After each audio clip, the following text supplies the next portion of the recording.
Ma ni. Mrs Julie Perrins o Swydd Efrog. Julie sy ar dasg o feirniadu y Merlod Mynydd Cymreig leni, yr adran A, sy'n cael ei chynnal yng nghanol y prif gylch. Oedd na 23 wedi cofrestru i gystadlu yn y dosbarth yma.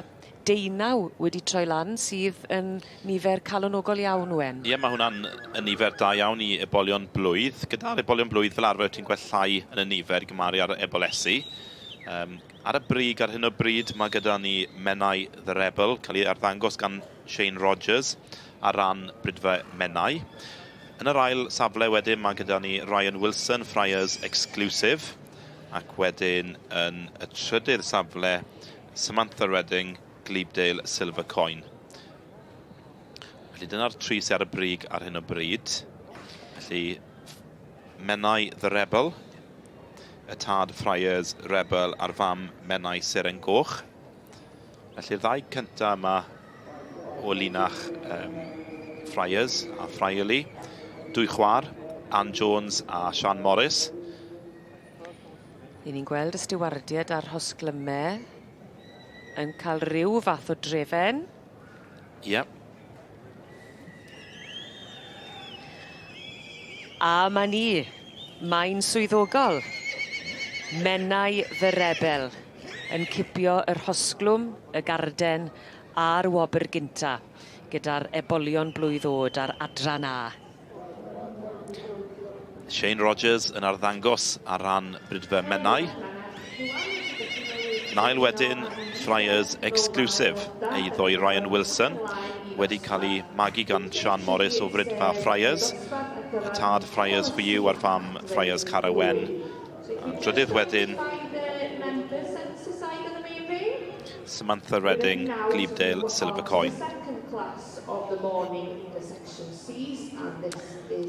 Felly, dyma chi, wrth gwrs, mae rhaid cael y llun holl bwysig nefyd yn dos. Ydy, mae hynny'n hollol bwysig. Felly, dyma ni Shane Rogers gyda'r enillydd yn arddangos ar ran y perchenog. Ann Jones a Peter Jones o frydfa Menai. Ger Llandysul yng Ngheredigion. Felly, mynd ar bri eleni Menai the Rebel. Leading the way there, so congratulations there. For all captain of the Menai stud with Menai the Rebel, winning this Yearling Colt class. Number 67. Second was 72. Friars Exclusive, the captain Ryan Wilson. Shane Rogers yn rhoi trot fach wrth ochr Menai the Rebel. Llongyfarchiadau mawr iawn iddyn nhw, y Menai wedi cael gafel ar y wobr gynta i'r Ebolion Blwydd O'd gyda'r adran A leni.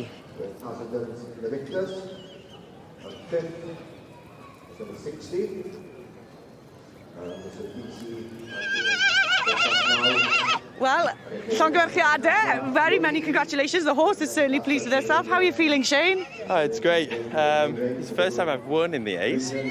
So, showing this one on behalf of Menai Stud. She's certainly very proud of herself. Yeah, he's a happy boy. Oh, a boy, sorry. So, are you showing more this week? Have you got a lot lined up?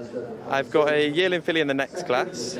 And then 2-year-old C filly, 3-year-old C filly, A stallion tomorrow. Sea Brood on Thursday and a Sea Stallion on Thursday. You're going to be running plenty. You'll be a bit thinner going home this week. Well, perfect. Many, many congratulations. Llongyfarchiadau mawr and pob lwc yn y dosbarth nesaf. Thank you very much.